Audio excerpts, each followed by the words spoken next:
everyone, welcome back to Arranging with Judy. Today I went out in the rain and the cold and I cut a whole bunch of stuff. It's fall and everything is getting, a little bit aged and it's starting to run out, and I just am desperate to have some flowers in the house.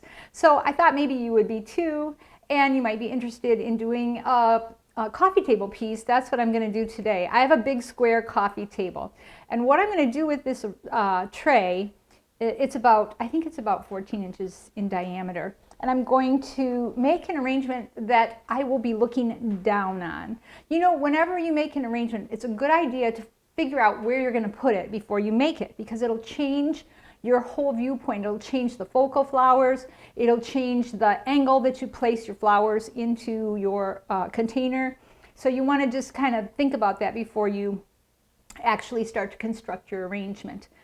So I have a lot of container here, and I'm not going to use floral foam, so I'm going to try and figure out some mechanics here that will keep my flowers in position. And I'm sort of vaguely, now this, we'll see how it works out, but I'm sort of vaguely thinking I would like to have this more, linear and more vegetative than, spilling over and big and, overflowing. So I went out and I cut some grapevine, and I just took, some stems of grapevine off of out in the field, off of a scrubby old bush, and I pulled all the leaves off. And then I think I have a video of making a grapevine wreath, so if you want to figure out how to do that, it's in there somewhere, okay? And so anyway, I made this kind of a wreath ring, and I purposely made it the size of my pot here. And so I want this in here. This is going to be something that will help secure my placements into this pot. I'm also going to put this frog in the middle just for, just in case. And I'm going to put this grapevine ball that I made with stems of grapevine like that in the middle. And also, I have this, I want to use everything today. I have this this wreath that actually, I pulled this off of the wisteria last year, and it was just so cleverly done by nature that I just like hooked it together, and I like the way it looks in an arrangement. So I'm going to put that on the top and put this in the middle, and this is how I'm starting. Now I have this grapevine ball in the middle, and I'm hoping that if I do this correctly, you will be able to see some of this, some of this texture and these colors and everything when I finish my arrangement. I want to have this stuff kind of peeking through. So I'll just set that in there like that. Yeah, sure. Okay. All right, good. So I have all kinds of stuff. I have some brown hydrangea that started out, green, then white, then green again, then brown. I have some really cool sunflowers that the blossoms are finished, but you can see this has a really neat texture, and the colors with the green and the brown, it's really interesting. And well, this is for my family room, and my family room has like pinks and creams and tans and aquas in it. And so I'm going to try and do a fall arrangement, but I'm going to use pinks and creams in it also, because I think, it'll match my family room better. So my first order of business here is to just get a little bit of something that I can put in here that'll help disguise this orange, because this is not one of my colors. So I'm hoping it'll, go away as I put my flowers and my greens in.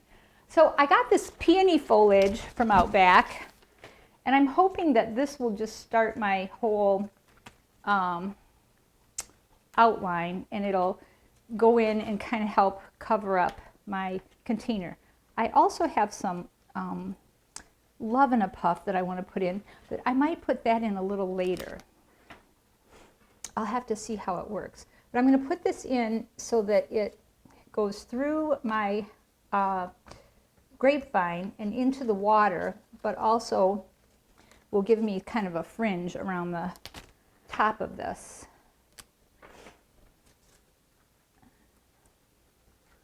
It's kind of tricky. And you could do this on a, you know, a lower or a smaller scale if you wanted. You could use a smaller tray, a ceramic bowl, a basket. You know, there's a lot of options there. And I could have, you know, I could have tried, you know, taping across the top of this, but then I wouldn't have been able to put all these wonderful, you know, viney things in here. So, let's see. And I am gonna, if you're looking from the top camera view, I am gonna add water to this once I get it in place. I do have water in here, but I'm gonna add more to make sure everything is getting a drink. But it's a lot easier to add water to something this wide once it's in place than it is, you know, put it in there and then carry it around, slapping it all over the family room. So this just gives me a little bit of a, you know, it breaks up that terracotta color a little bit. And these are just, you know, peony leaves from the spent peonies that we had in the spring. The foliage stays really nice. I also have I have some cream colored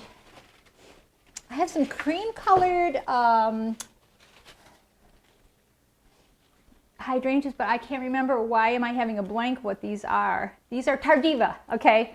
Jeez. And I also have the limelights, and I might even mix these two together. I don't want to get too heavy and totally, you know, obliterate my vines and everything, and these are pretty big, but I'm going to give this a whirl here and see if I can. I mean, some of these are just gigantic, but look at, aren't they gorgeous? Look at the pink on that. So let's see. I'm going to try and do this sort of linear, so I'm going to start, and I might put like 2 placements of these limelights in here. And you can see I'm tucking them, you know, through the grapevine so it'll stand them up. And let's see. And I am going to add more to this perimeter so that it helps cover up this orange container. And then this one, oh, this is so gorgeous. These things are just almost done right now, but I have a few that are just valiantly trying to hang on and produce a few more blossoms. And they said that it's supposed to get warm again next week, so I might end up with more of these, you know, yet. It'd be so nice if I could. So I'm putting these two kind of together because I want that to be tall. I want to have some different heights here. I don't want it all to be the same. I want it to look like it's growing out of that grapevine. Let's see. These might be a little bit smaller. So we'll have a little variation.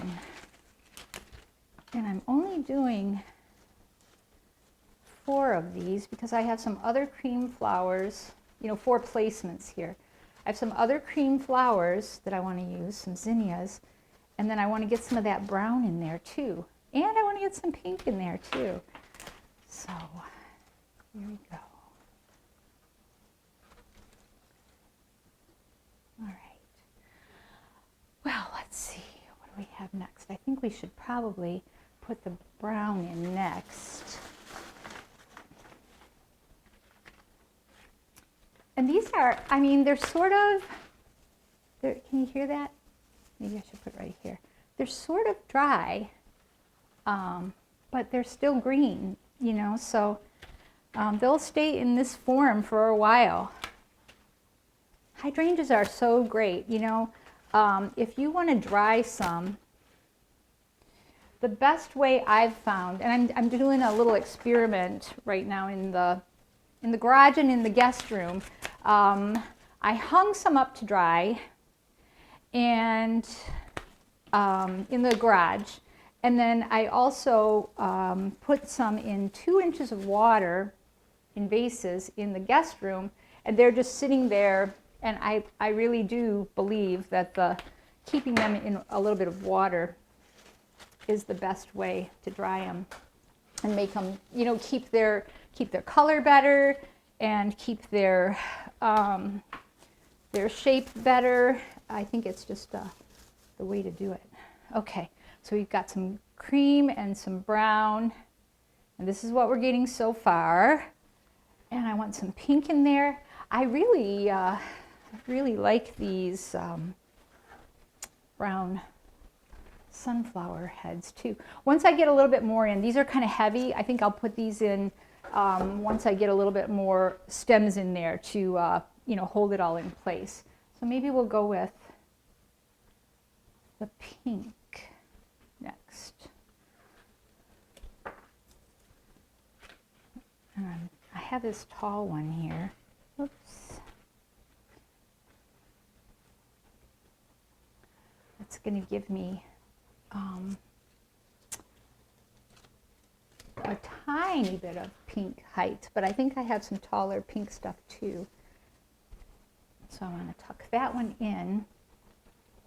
I don't know if I can show you if it's on that camera, but we're still seeing, you know, the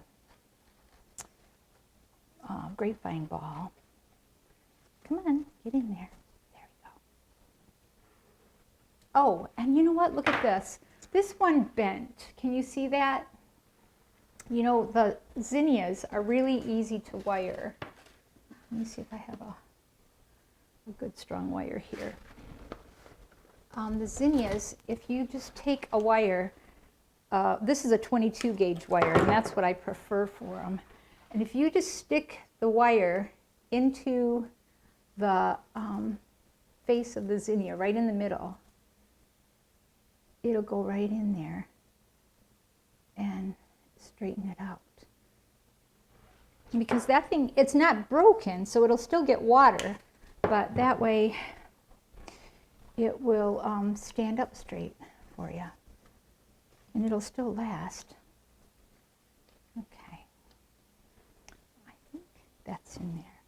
Is that in there good? Ah, there. All right. So there's one pink. I think I'll put another pink over here where this is kind of low. And I'll do this one tall. And I'm sort of doing a natural growth habit with the smaller placements. You know, I'm doing a tall vertical, a backward motion, an over the edge placement, and one in deep. But I'm not doing it in that order because of the way everything has to be balanced, you know. But if you check it out afterwards, you'll see that most of them are that natural growth habit. It's a really great way to place things and know where you're placing them and know why you're placing them there, and it makes the whole process go quicker. All right, so I have these little snapdragons too, and I'm going to put them over here, and I'm going to put the one down in first because it'll help support the rest of them. A tall vertical up here, and backward motion right here.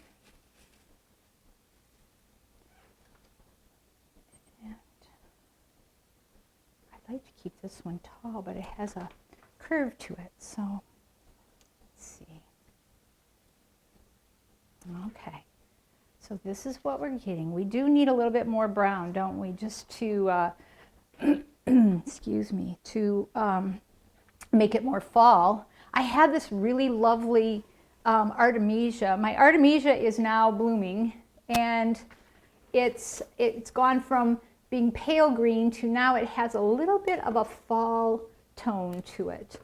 And I think I might just tuck some of that, you know, I'm still trying to disguise that container a little bit. So I'm going to tuck a little bit of this around the outside now.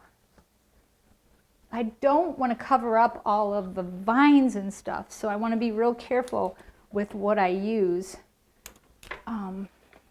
But this will give me a little bit of green and a little bit of brown going on here.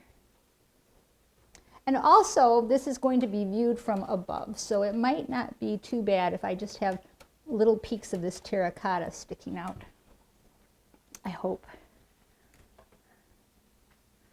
I guess, you know, it would have been smarter to just, you know, buy a cream-colored dish, but I use this thing all the time for the coffee table. It's just, you know, Dave can still see the TV. You know, that's the big thing. If he can still see the TV from the couch, then I'm okay with my flowers. All right.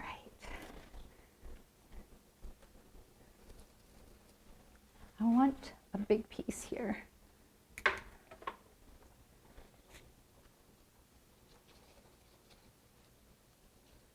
All right, and then I want to put these sunflowers in now, I think. I don't know, I have some cream-colored zinnias too. I did get too much. I always do. I always go out there thinking, oh, there's not much out here. And then all of a sudden I've got buckets and buckets of stuff. Let's see if I can get this into that. All right. I like this green and brown together.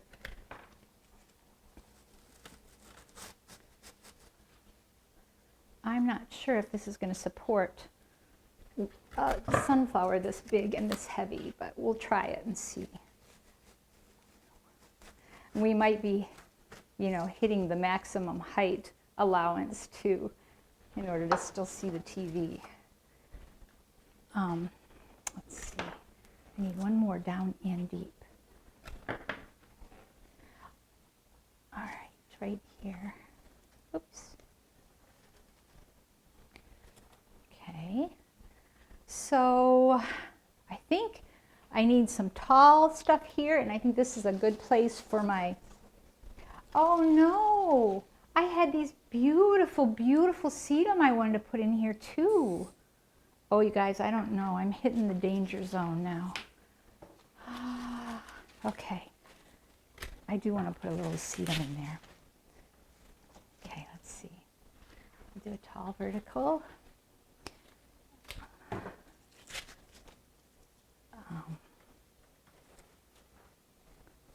Over the edge. I'm just going to put a couple sedum. I promise. I won't put a lot. And then I'll be almost done.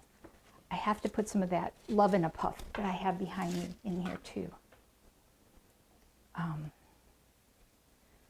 Backward motion. Oh, this one should be a depth placement because it's kind of cream and brown. Put this one in right here. And then this one can be the backward motion right here. Okay, come on. Well, that's going to be a pain in the rear. There we go. Okay, so where else can I put pink, pink, pink, pink, pink? Because I got to have just a couple of these, don't I? Oh, they're so rich. Yep. I think I can put pink over on this side because this is kind of a weak, you see how this is kind of a weak pattern right here. So I think I can add a little bit more pink on this side and it'll be just right. So, and then I have to be done because I'm starting to lose my, my vines, aren't I? Okay, all right. Okay.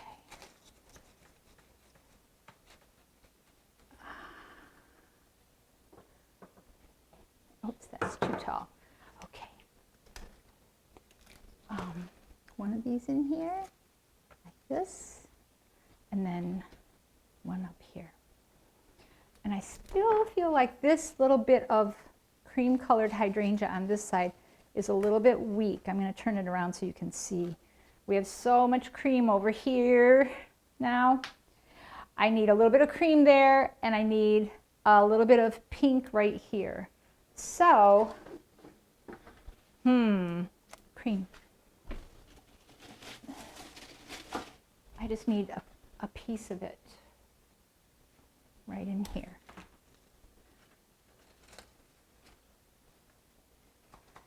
And then a tiny bit of pink right here. Just some little stuff.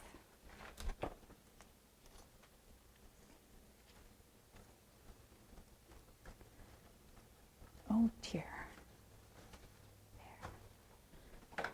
There.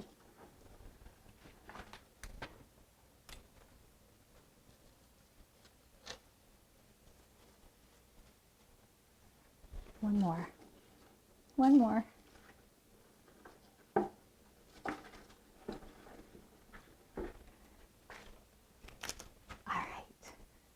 I'm being told that my video's going long.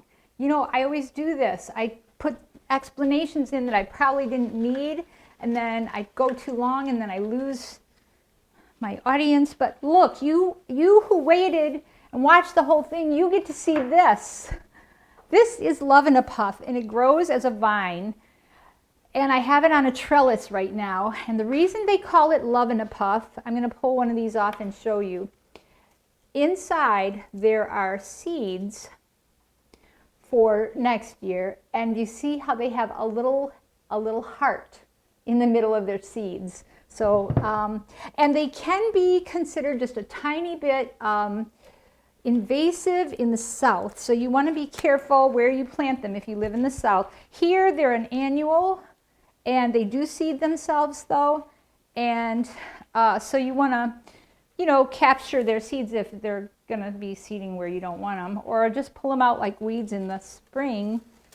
And I'm just going to tuck this around and in because I love the way it looks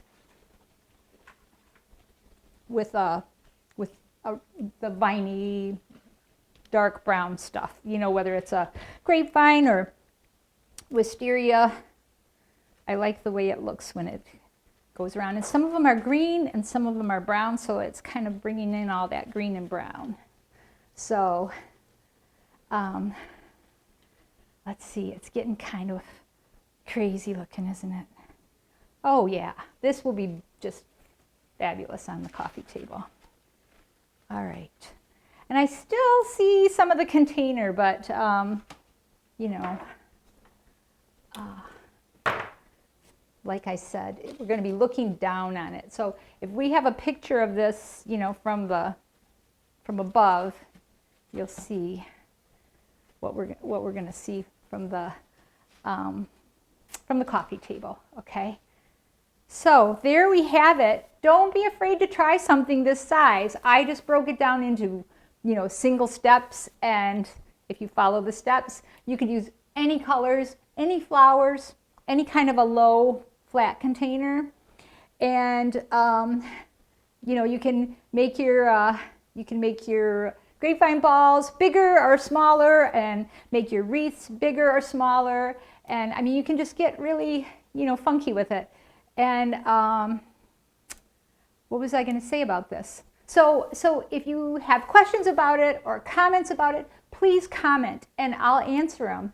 And if you like what you see, please subscribe or like or comment or whatever, and we'll bring you more gardening goodness, okay? Thanks for watching.